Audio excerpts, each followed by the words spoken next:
They say the mind can play tricks on you. But what if the ones around you insist you're losing yours when you know you're clinging to the last threads of sanity? The day my husband walked out of the doctor's office, whispering that I was losing my mind, I felt every fiber of my being fracture. Today, I'm going to tell you something I never thought I would share, and if for even a second this feels familiar, I only ask that you like this video and subscribe. It will help me keep opening my heart.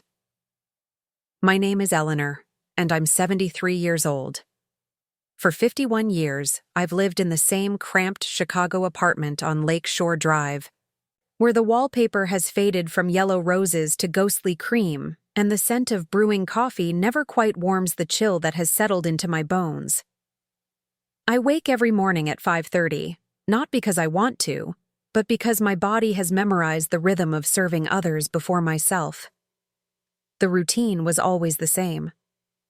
Fold Richard's shirts with precision, iron the creases he'd inspect with critical eyes, prepare his breakfast exactly how he liked it. 2 eggs over easy, toast barely golden, coffee black as his moods had become. My hands shake now, arthritis making simple tasks feel like climbing mountains, but I never complained. Complaining was weakness, Richard always said. Outside my kitchen window, Chicago bustled with life. Yellow taxis honked their way down Michigan Avenue. Neighbors chatted on front steps. Children laughed on their way to school. But inside these 4 walls, I felt like a ghost carrying decades of memories that seemed to matter to no one but me. Last Tuesday changed everything. I had begged Richard to come with me to Dr. Miller's office on Clark Street. My memory had been slipping, small things, like forgetting where I put my reading glasses or standing in the grocery store, unable to remember what I came to buy. The confusion scared me. I needed someone to hold my hand, to tell me I wasn't losing myself completely. Richard sat in the waiting room, scrolling through his phone with the same irritation he showed when I asked him to help with anything. When Dr. Miller called us in, I felt a flicker of hope. Maybe together we could figure out what was happening to me. But as I described my symptoms, the forgetfulness, the moments of confusion, the overwhelming fatigue, I noticed something that made my blood run cold. Richard wasn't looking at me with concern or compassion. His eyes held something else entirely, something calculating. When Dr. Miller stepped out to get some forms, Richard leaned forward and whispered to the nurse, just loud enough for me to hear, telling her I was losing it, really losing it, and that he didn't know how much longer he could handle this. The words hit me like a physical blow. I stared at my husband, this man who had promised to love me in sickness and in health, and saw a stranger. The same eyes that once sparkled when he proposed to me at Navy Pier now held cold calculation. He wanted others to believe I was broken. That night, I sat in our living room holding our old photo album. Page after page of memories, our wedding day at St. Michael's, vacations to Lake Geneva, Christmas mornings with our children, Emily and David, when they were small and still thought I hung the moon. In every picture, I was smiling, giving, loving without reservation. When had that love turned into burden? When had I become something to manage instead of someone to cherish? You see, I had given everything to this family. Everything. In the early years, when money was tight, and Richard was struggling to establish his construction business, I worked double shifts at a diner on Rush Street. My feet would swell until I could barely walk, but I never complained. The money I earned went straight into our joint account, money that eventually helped Richard invest in stocks that would make him a small fortune over the years. When Emily was born, I quit my job to care for her full-time. Then came David 2 years later. I was up all night with fevers, colic, nightmares. I packed lunches, helped with homework, drove to soccer practice and piano lessons and dance recitals. I made Halloween costumes by hand, baked birthday cakes from scratch, created magic from nothing because we couldn't afford much else. Emily used to say, wrapping her little arms around my waist, that I always did so much for them. Those hugs were everything to me then. But somewhere along the way, quick hugs replaced long conversations. A thank you became habit rather than feeling. As the years passed, Richard's construction business grew. The stock market investments I had helped fund began paying off handsomely. We weren't wealthy exactly, but we were comfortable. More than comfortable. Richard had accumulated assets worth several $100,000, including some cryptocurrency he'd bought early that had grown substantially in value. But with financial success came expectations. When Emily graduated from college and needed money for her wedding, I emptied my small savings account without question. When David lost his job during the recession, we supported his family for 8 months. When Richard's mother needed expensive nursing care, I took on a part-time job at the library to help cover costs. It was always a question of whether I could help with the down payment, or lend money for car repairs, or watch the kids for the weekend. I said yes to everything. Always yes. Because that's what mothers do, what wives do. We give until there's nothing left, and then we find more to give. But something shifted in recent years. The requests became demands, the gratitude became expectation, and Richard's attitude toward me became something I barely recognized. He'd say I was imagining things again when I mentioned feeling tired or overwhelmed. He'd call me dramatic when I asked for help with household tasks that were becoming difficult with my arthritis. He'd tell me I worried too much when I expressed concern about our finances or our family relationships. Slowly, I began to doubt myself. Was I being dramatic? Was I imagining the coldness in their voices, the way conversations stopped when I entered rooms, the feeling that I was becoming invisible in my own home? The doctor visits became another battleground.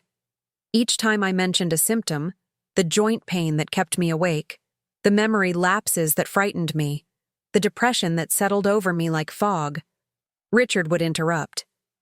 He'd tell the doctors that I had always been anxious, that I tended to exaggerate symptoms, and that he thought it was attention-seeking behavior.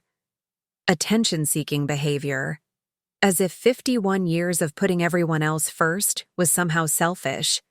As if asking for basic care and compassion was too much. The breaking point came last month. My 73rd birthday arrived on a rainy Thursday in October. I had mentioned the date several times, even circled it on the kitchen calendar in red ink. But the day passed without acknowledgement. No calls from Emily or David. No card from Richard.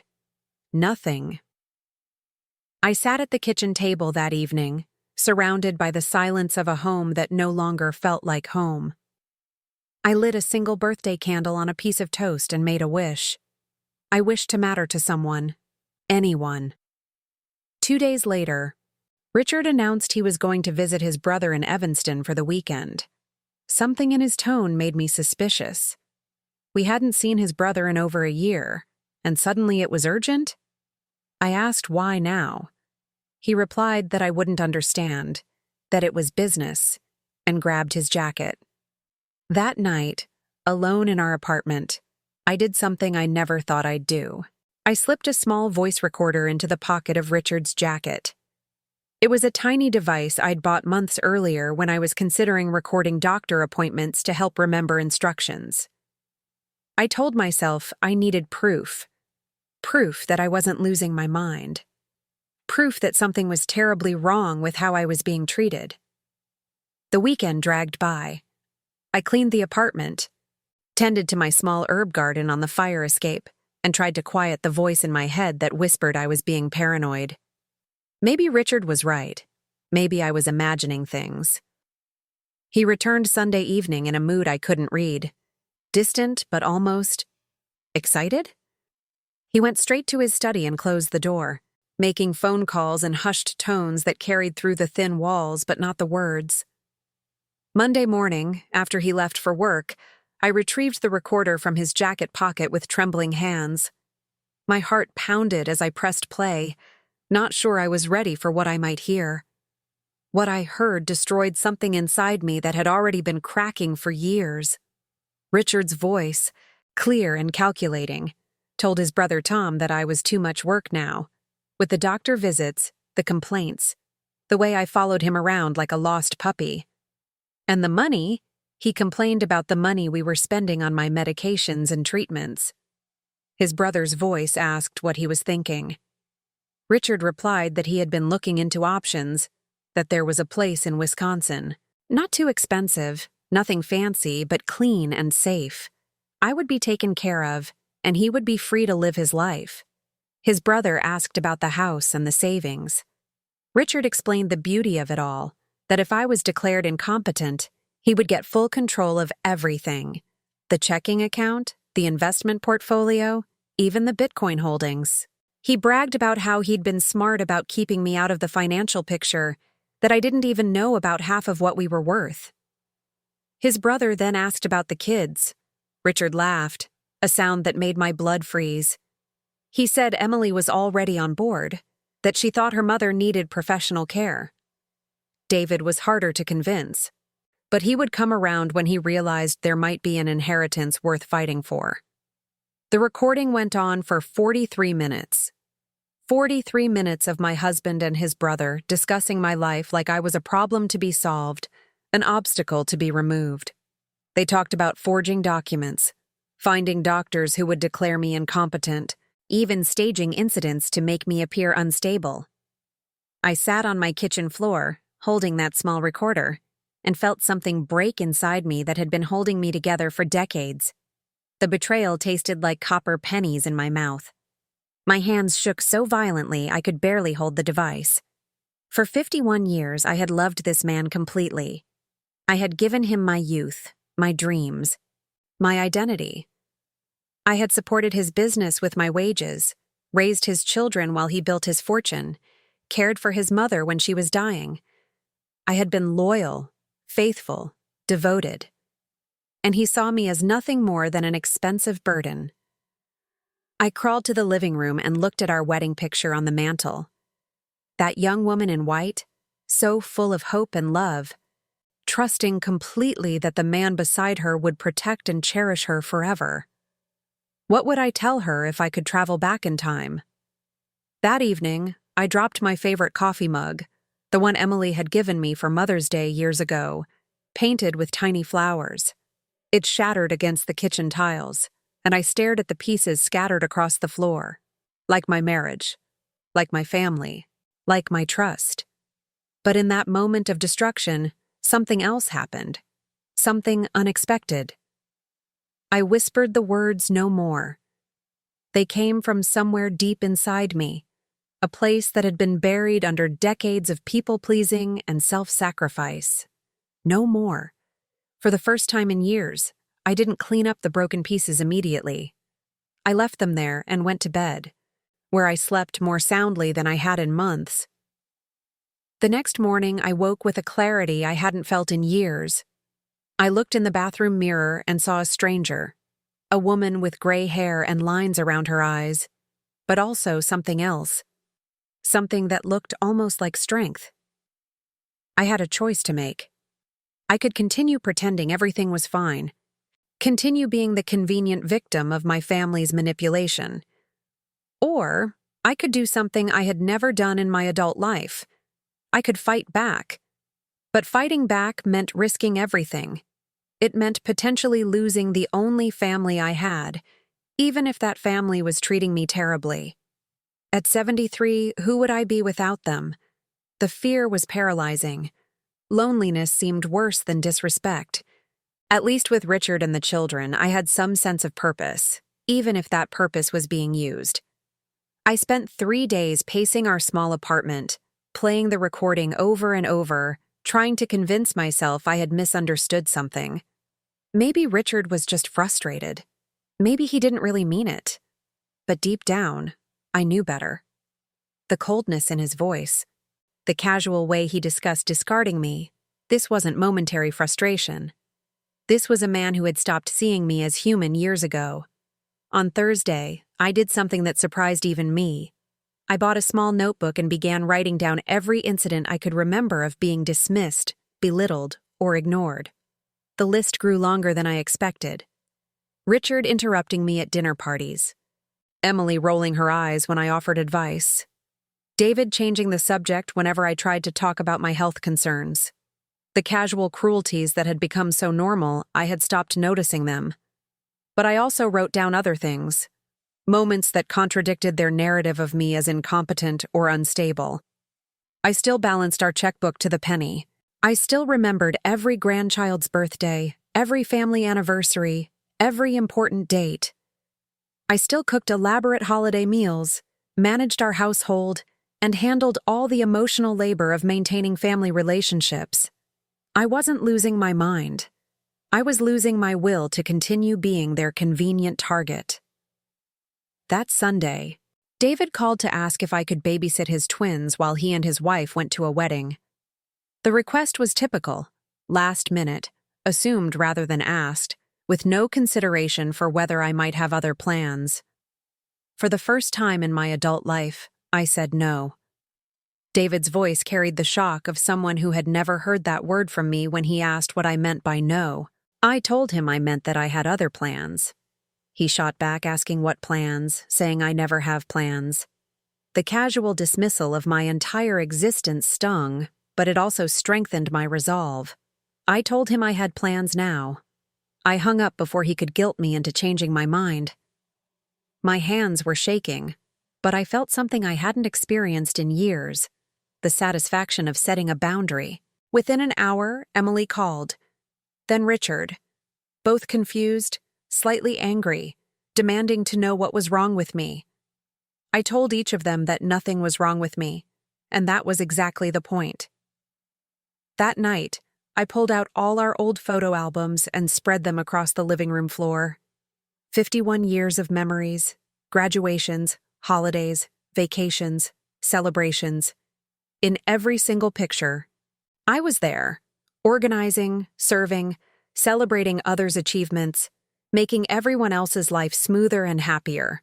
But looking at those photos now, I saw something else. I saw a woman disappearing by degrees. In the early pictures, I had opinions, preferences, dreams. As the years progressed, I became background, a supporting character in everyone else's story. I took one photo, Richard and me at Navy Pier during our courtship, young and laughing, and packed the rest away.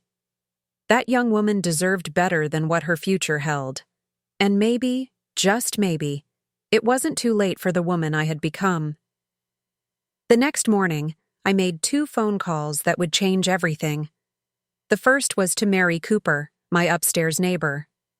Mary was 68, a widow who had raised 4 children and buried a husband she loved deeply. She was also the only person in my life who seemed to see me as a complete human being. When I asked if we could talk, she said I sounded different, stronger somehow. I told her everything. The recording, the years of manipulation, the plan to have me declared incompetent. Mary listened without interrupting, and when I finished, she was quiet for a long moment. Finally, she said that I knew what I had to do. The question was whether I was brave enough to do it. The second call was harder.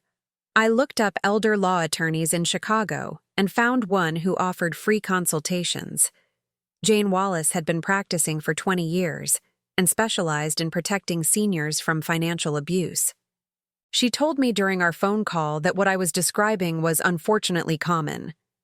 Family members often target elderly relatives' assets, especially when there's a significant amount of money involved. And my husband's cryptocurrency and investment portfolio alone made me a prime target. I asked what I could do, feeling like just a housewife. She told me I was a woman whose rights had been violated, and that I had options, more options than I realized. I made an appointment for the following week. For the first time in months, I felt something that might have been hope. The weekend brought another test. Richard announced that Emily and her family were coming for Sunday dinner, and that David and his wife would join us. He told me to make that roast they liked, not asking, assuming I would comply as I always had. He added that I should make that chocolate cake Emily was always asking for. I stood at the kitchen counter, looking at the grocery list I had automatically started writing, and stopped. No. When he asked what I meant, I said no. If they wanted dinner, they could help cook it, or we could order takeout. Richard's face went through several expressions: confusion, annoyance, and finally anger. He demanded to know what had gotten into me lately, saying I was acting strange. Strange. Code for not compliant, not invisible, not conveniently silent. I told him I was acting like someone who deserves basic respect. He sputtered about respect, saying he had been supporting me for 50 years.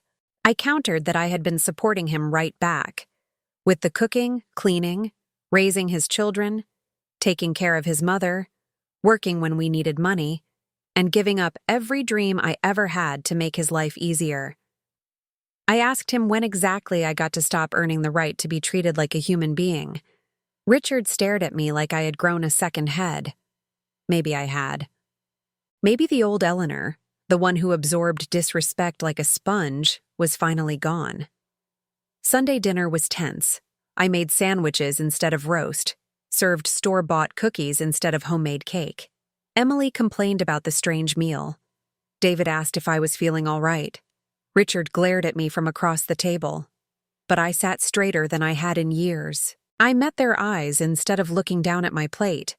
I participated in conversations instead of just serving and clearing.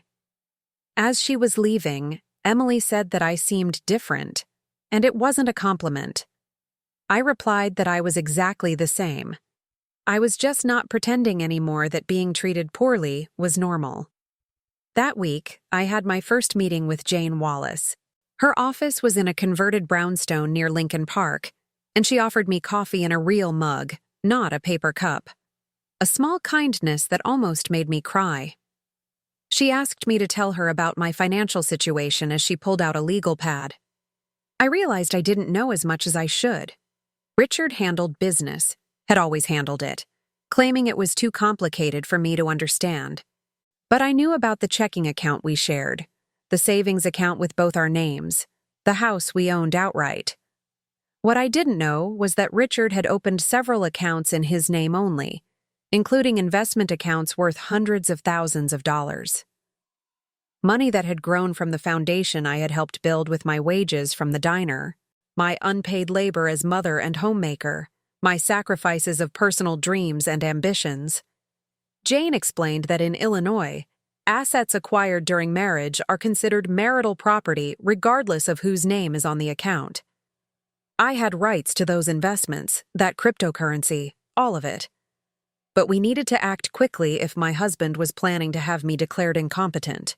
She gave me homework, gathering financial documents, recording any conversations where Richard discussed his plans, documenting instances of emotional abuse or manipulation. Most importantly, she said as I was leaving, I needed to understand that I was not powerless. I had been trained to believe I was, but that wasn't reality. I walked home from that appointment through Lincoln Park, watching families play on playgrounds, couples walking dogs, elderly people feeding ducks at the pond. Normal life continuing all around me while my world was being rebuilt from the ground up. That evening, Richard came home in a particularly good mood. He'd had lunch with his brother and seemed pleased about something. Over dinner, he said he had been thinking that maybe we should consider moving somewhere smaller, easier to maintain, less expensive. I knew this was the beginning, the first step in his plan to isolate me, control me, eventually discard me. I asked where he had in mind. He mentioned a nice place in Wisconsin, senior living with very reasonable rates, senior living, code for the facility they had discussed on the recording. I told him calmly that I liked it here, that I liked our neighborhood and our friends. His tone was dismissive as he asked what friends I had, saying I barely left the apartment except for doctor's appointments. The cruelty was casual, automatic. A reminder that in his mind, I had already ceased to be a full person. I said quietly that I had friends, more than he might think. 3 weeks later, I was ready for the confrontation I had been dreading and anticipating in equal measure. Jane had helped me understand my legal rights. Mary had provided emotional support, and I had finally found my voice. I asked Richard to call the children and arrange a family meeting. He seemed pleased, probably thinking I was ready to discuss options for my future care. When Emily arrived with her husband and 2 teenagers, I told her we needed to have a serious conversation. David came alone. His wife suddenly had other plans when she learned the meeting was serious. They gathered in our living room, the same room where I had entertained them for decades, where Christmas mornings had unfolded, where we had celebrated every milestone and weathered every crisis. I had prepared for weeks, but my hands still shook as I stood before them. I began by telling them I knew what they had been planning. Richard's face flushed as he asked what I was talking about. Instead of explaining, I pulled out a small speaker and pressed play. Their voices filled the room, Richard and his brother discussing my future like I was livestock to be sold. The silence that followed was deafening. Emily's teenagers stared at their grandfather with something approaching horror. David's face went pale. He asked his dad what the hell was going on. Emily's voice cracked as she said he couldn't do this to me. Richard said defensively that I needed care, professional care, that I had been acting erratic and forgetful. I interrupted, telling him I had been acting like someone who refuses to be invisible anymore, and that there was a difference. I walked to the mantelpiece and picked up our wedding photo. The young couple smiling back seemed like strangers now. I said that for 51 years I had believed in this, holding up the picture. I believed in us, in this family. I gave everything I had to all of them, and I never asked for anything in return except basic human decency. Slowly, deliberately, I tore the photo in half. Emily gasped my name. I continued, saying that I am not their problem to be managed. I am not their burden to be discarded, and I am not their convenient target for manipulation and control. I walked to the kitchen and returned with a lockbox I had purchased the week before. Inside were the bank cards Richard had always controlled, the checkbook he managed, the important documents he kept safe from me. David's voice was strained as he asked his dad if it was true, if he was really going to have me declared incompetent. Richard's silence was answer enough. I said, my voice growing stronger with each word, that I wanted them to understand something. I would no longer buy love with my compliance. I would no longer accept disrespect in exchange for the privilege of being tolerated. I would no longer pretend that their convenience was more important than my dignity. Emily was crying now, saying they didn't know. I told her they knew enough. They knew I was unhappy. They knew I was being dismissed and ignored.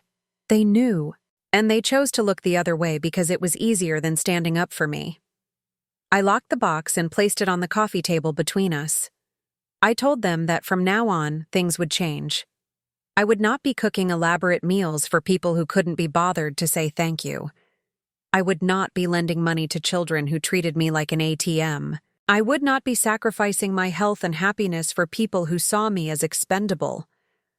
Richard stood up, his face red with anger. He said I couldn't do this, that I didn't understand the finances or the legal implications. I told him I understood more than he thought, that I had learned quite a lot about marital property laws, about elder abuse, about my rights as a human being and a citizen of this state. He said desperately that I was being manipulated by someone, that this wasn't me talking. I told him this was exactly me talking, for the first time in decades. The room erupted in arguments, tears, accusations. Richard tried the old tactics: gaslighting, emotional manipulation, threats. Emily wavered between guilt and defensiveness. David seemed genuinely shocked by the extent of his father's betrayal. But I remained calm, centered in a way I hadn't felt since I was young. The chaos around me couldn't touch the quiet strength I had finally found. When the shouting died down, I told them what was going to happen. Anyone who wanted to be part of my life going forward would treat me with the respect they would show any other adult human being. Anyone who couldn't manage that level of basic decency would not be welcome in my home or my life. Emily said through tears that I was being unreasonable. I replied that I was being reasonable for the first time in my adult life, and that it felt unreasonable to them because they had never had to consider my feelings before. They left that evening in various states of anger, confusion, and what I hoped might be the beginning of remorse. Richard slept in the guest room, and we didn't speak for 3 days. I thought the worst was over. I thought I had won some kind of victory, but I had underestimated the depth of Richard's desperation and the cruelty he was capable of when cornered. 2 months later, just as I was beginning to feel proud of my new boundaries, just as I was starting to enjoy the peace of a home without constant tension, Richard played a card I hadn't expected. He started telling people I was having a mental breakdown. I first learned about it from Mrs. Davis, who lived across the hall. She knocked on my door one morning with a concerned expression and a covered dish. She said Richard had told her I had been having a difficult time, that I had been saying strange things and acting paranoid. She brought me some soup. My blood went cold. I asked what exactly he had told her. She said he had claimed I was accusing him of trying to steal from me, that I had become suspicious and volatile, and that he seemed so worried about me. I thanked Mrs. Davis for the soup and closed the door, my hands shaking with rage. This was it, the final phase of his plan. If he couldn't have me declared legally incompetent, he would destroy my reputation so thoroughly that no one would believe my side of the story.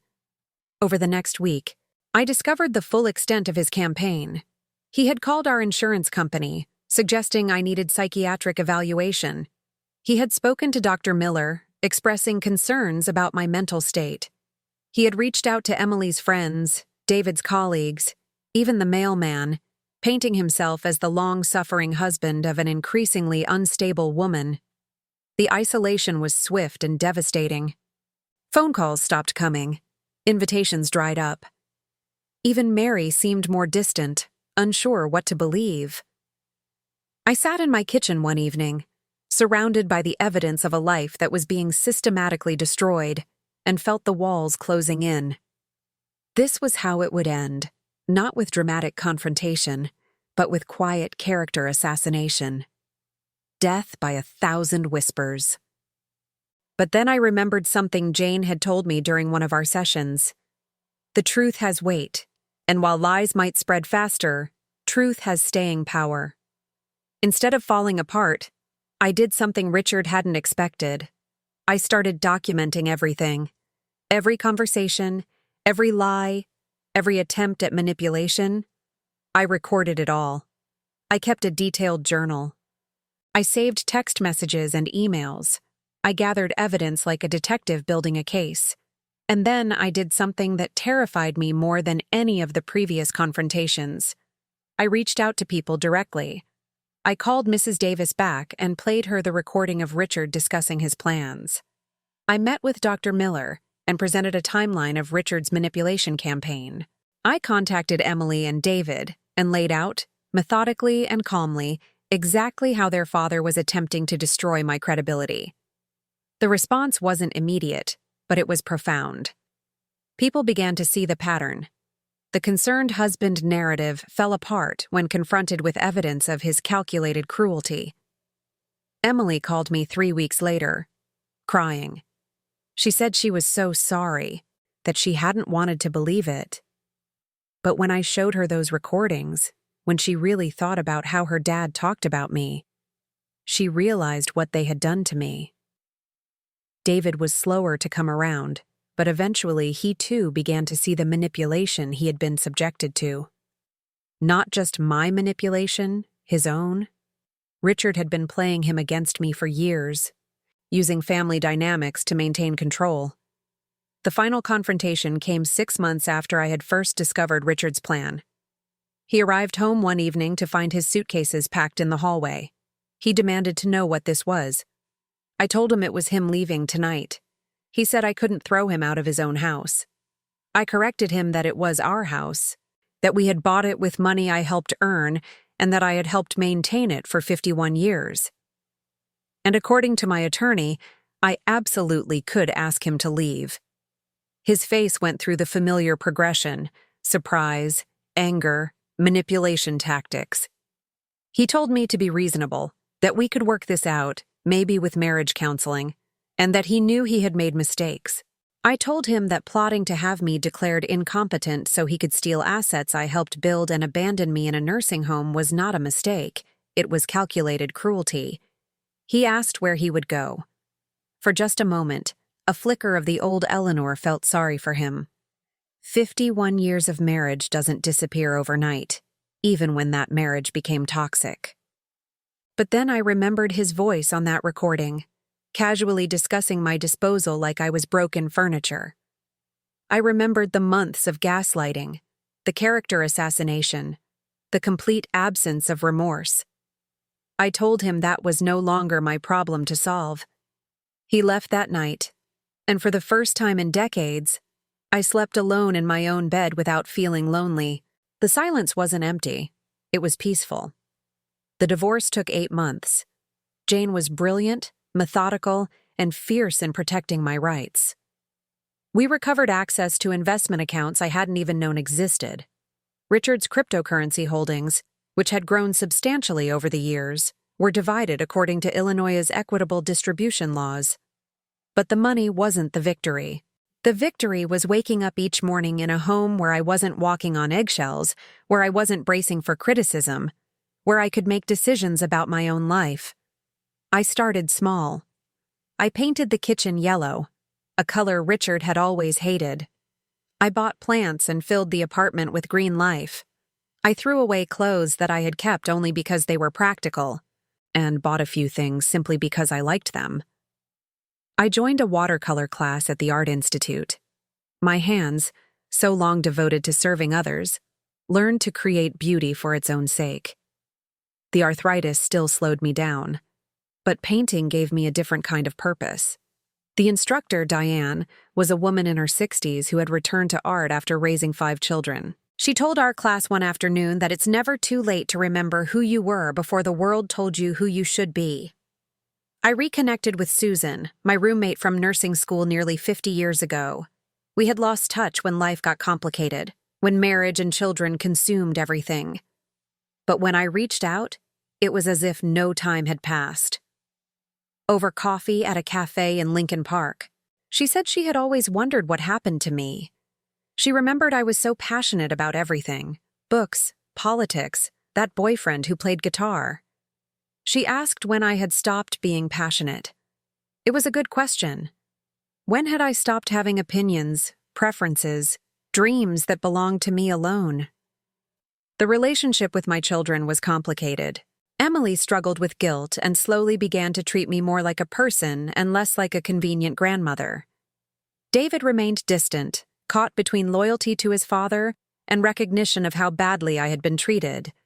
But my grandson, Emily's youngest, started visiting me on his own. He was 16, old enough to understand family complexity, and curious about the grandmother he was finally getting to know as a real person. One afternoon, as I taught him to paint, he told me that his dad had always said I was just boring, like I never did anything interesting. But then he learned I went to nursing school in the 60s, that I had worked, that I had all these dreams. I admitted that I did have dreams, that I had forgotten about them for a while, but they were still there. Mary and I grew closer. She had watched my transformation from her apartment upstairs, cheering me on through every difficult decision. One evening, as we shared dinner on my newly decorated terrace garden, she told me that I inspired her. She had been afraid to date again since her husband died, but watching me refuse to settle for being treated badly made her think maybe it was time she demanded better for herself too. A year after Richard moved out, I did something I hadn't done since my honeymoon in 1972. I traveled alone. It was just a long weekend in Boston, staying in a small hotel near the Common, visiting museums and walking through neighborhoods I had never seen. But it felt revolutionary. Every decision was mine: where to eat, what to see, when to rest. On the train home, I stared out the window at the landscape rushing past and realized something profound. I wasn't who I used to be before the marriage. That young woman was gone, shaped by decades of experiences both beautiful and painful. But I wasn't who I had been during the worst years either, diminished and invisible. I was someone entirely new. Someone who had survived betrayal and fought back. Someone who had rediscovered her own worth after decades of being told she had none. The apartment felt different when I returned. Brighter. More alive. The walls held my paintings now, imperfect but honest attempts at capturing light and color. The kitchen smelled of herbs I grew myself. The bookshelves held novels I chose, not just cookbooks and household management guides. Richard called occasionally, usually when he needed something. Information about insurance, help finding documents, updates about the children. I was polite, but distant. The anger had faded into something closer to pity. He had thrown away 51 years of partnership for the promise of controlling assets he couldn't have built without me.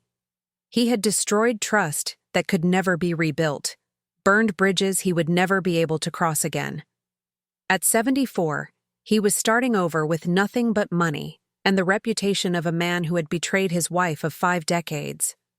I was starting over with self-respect, genuine relationships, and the hard-won knowledge that I deserved better. Emily visited for my 74th birthday, the first time anyone in my family had acknowledged the date in years. She brought flowers and a card with a longer message than she had written in decades. She wrote that she knew she could never undo the years of taking me for granted, that she participated in her dad's campaign to make me feel invisible. She was ashamed of the woman she became when she forgot that I was a complete person with feelings and needs. She was trying to be better. They were all trying to be better. We cried together that afternoon, mourning the years lost to dysfunction and celebrating the possibility of rebuilding something healthier. David remained more distant, but he sent a text on my birthday that wished me a happy birthday and hoped I was finding peace. It wasn't much, but it was acknowledgement. Recognition that I existed as more than a convenient target for his frustrations.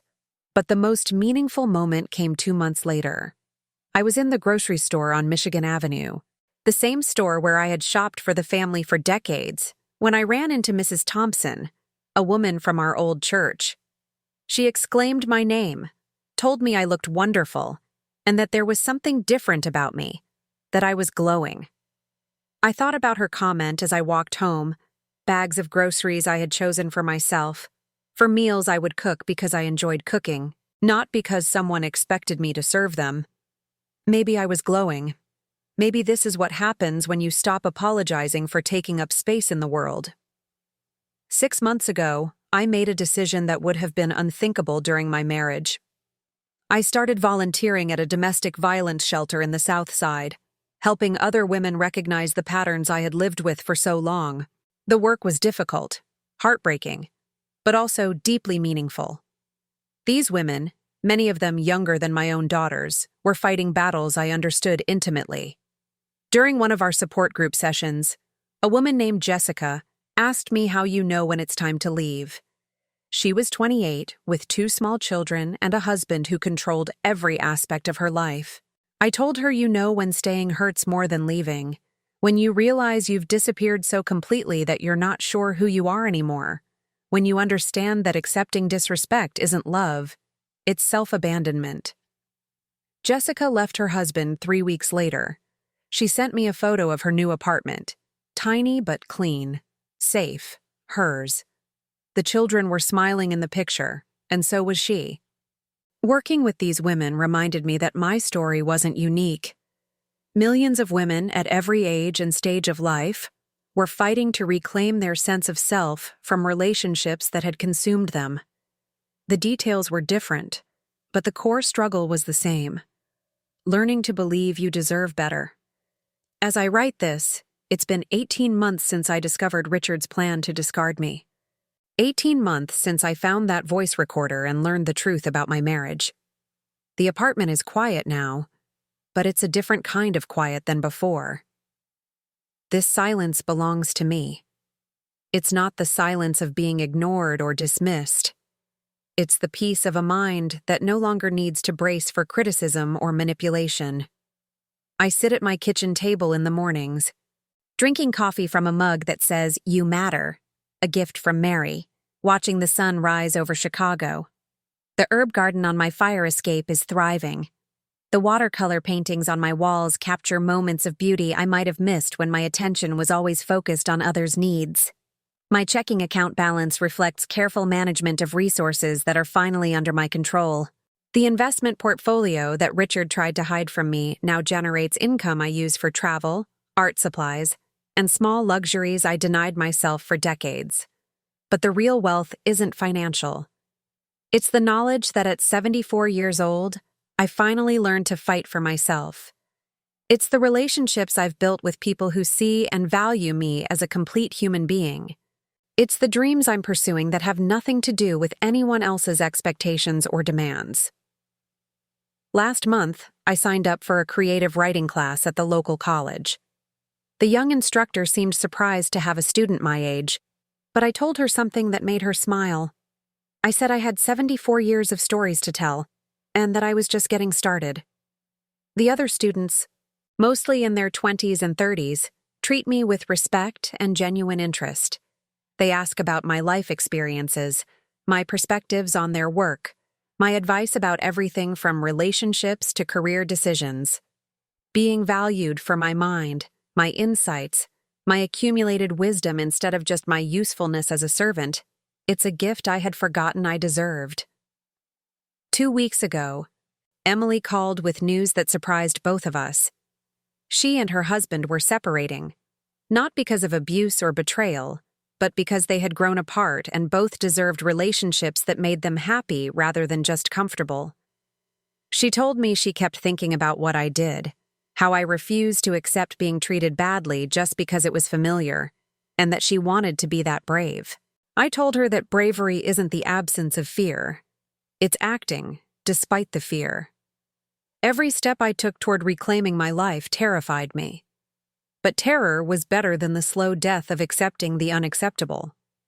David has been slower to rebuild our relationship, but he recently asked if I wanted to have dinner with him, just the two of us, something that hadn't happened in years.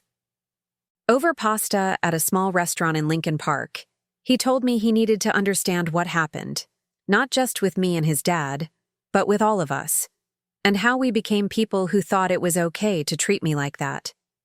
It was a difficult conversation, but an honest one. We talked about family patterns, about how easy it is to stop seeing people as fully human when they're always available, always accommodating, always putting everyone else's needs first. As we walked back to my apartment, he said he didn't know if he could fix what he did. I agreed that you can't change the past, but you can choose how to treat people going forward, and that's what I was learning too. Every day is a chance to be better than yesterday.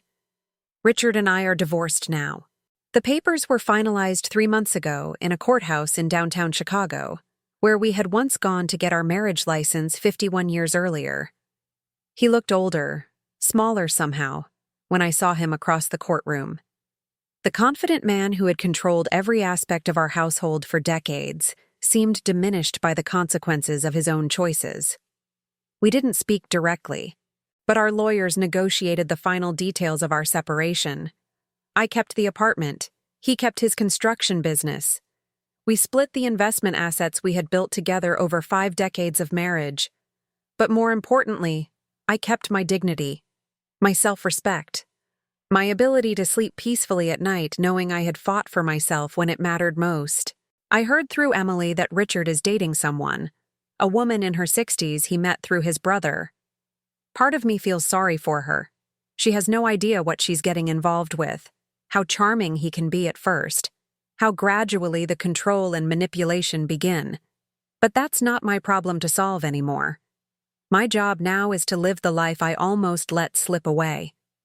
Yesterday, I received an unexpected visitor. Jessica, the young woman from the domestic violence shelter, came by with her children to show me their new apartment. Larger now, brighter, filled with furniture they had chosen themselves. As her kids played with toys I kept in a basket for my grandson's visits, she told me she wanted to thank me, not just for the practical advice, but for showing her what it looks like to refuse to accept being treated badly, and that I had saved her life. I made us tea, and we sat on my small terrace, watching her children giggle as they chased each other around the herb garden. The late afternoon light was golden, warm on our faces. I told her that she had saved her own life. I just reminded her that it was worth saving. As I watched her children play, I thought about all the women who never get the chance to fight back, who die a little more each day until there's nothing left but the shell of who they used to be, who never learn that love shouldn't require you to disappear. I thought about my own mother, who spent 40 years married to a man who never acknowledged her dreams or opinions. She died at 71, still believing that self-sacrifice was the highest form of love. I wonder what she might have accomplished, who she might have become, if someone had told her she deserved better. But I also thought about the women who are fighting back right now, in apartments and houses across Chicago and beyond, who are learning, as I learned, that it's never too late to demand respect. That age doesn't disqualify you from dignity. That family relationships built on exploitation aren't worth preserving. This morning, I woke up naturally at 7:30. No alarm, no anxiety, no immediate mental list of other people's needs to meet. I made coffee in my yellow kitchen, tended to my herbs, and sat down to work on a painting I've been developing for weeks. It's a self-portrait, something I never would have attempted during my marriage. In it, I'm sitting in my chair by the window, morning light illuminating my face. My hair is completely gray now. I stopped coloring it months ago, and there are lines around my eyes that speak of both sorrow and joy. But my expression is peaceful. Content. The woman in the painting knows who she is and likes what she sees. Later today, I'll attend my watercolor class, have lunch with Mary, and spend the evening reading a novel I chose simply because the cover intrigued me. Small pleasures that feel revolutionary after decades of serving everyone but myself. Tomorrow, I start training as a volunteer with the Elder Abuse Prevention Program at the Cook County District Attorney's Office. They need people who understand the patterns, who can recognize the signs, who can help other seniors realize they don't have to accept manipulation and control as the price of family connection. It's work that matters, work that uses the hard-won wisdom of my own experience to help others avoid or escape similar situations. But tonight, I'll sit on my terrace with a glass of wine I bought, because I like the label, watching the sunset paint the Chicago skyline in shades of orange and gold. I'll listen to the sounds of the neighborhood, children playing, couples arguing and laughing, the eternal rhythm of life continuing all around me. And I'll remember that this peace, this contentment, this sense of finally coming home to myself, it was worth every difficult decision, every moment of uncertainty, every risk I took to get here. To anyone listening to this story, anyone who recognizes pieces of their own life in my experience, I want you to understand something. You matter. Your feelings matter. Your dreams matter. Your comfort and happiness matter just as much as anyone else's. It doesn't matter if you're 74 or 47 or 31. It doesn't matter if you've been accepting disrespect for 5 years or 50. It doesn't matter if the people mistreating you are family members you love or partners you've committed your life to. You deserve better. And more importantly, you have the power to demand better. The road isn't easy. There will be moments when standing up for yourself feels impossible, when the fear of loneliness seems worse than the reality of disrespect, when everyone around you insists you're being unreasonable for expecting basic human decency. But I promise you this: the peace that comes from finally honoring your own worth is greater than any temporary discomfort of setting boundaries. The joy of waking up in a life that belongs to you is worth every relationship you lose by refusing to accept unacceptable treatment. You are not too old, too dependent, too invested in the current situation to change it. You are not required to buy love with your silence, your service, or your submission. You are not obligated to set yourself on fire to keep other people warm. Your life is not a rough draft. This is it. The only one you get.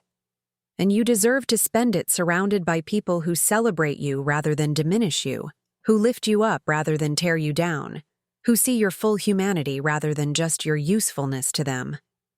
Have you ever lived through something like this?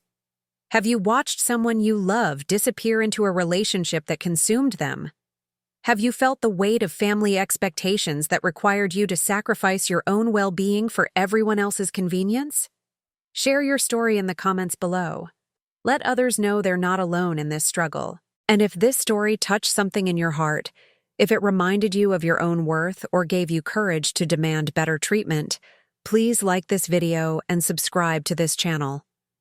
Your support helps me continue sharing these truths that too often go unspoken. Remember, you matter. Your story matters, and it's never too late to start the next chapter on your own terms. Thank you for listening. Thank you for seeing me. Thank you for letting me remind you that you deserve all the love and respect you've been giving to everyone else. The sun is setting now over Chicago, painting my little apartment in golden light.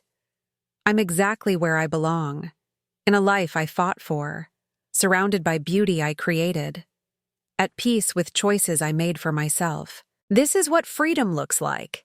This is what self-respect feels like. This is what happens when you finally come home to yourself. And it's never, ever too late to begin.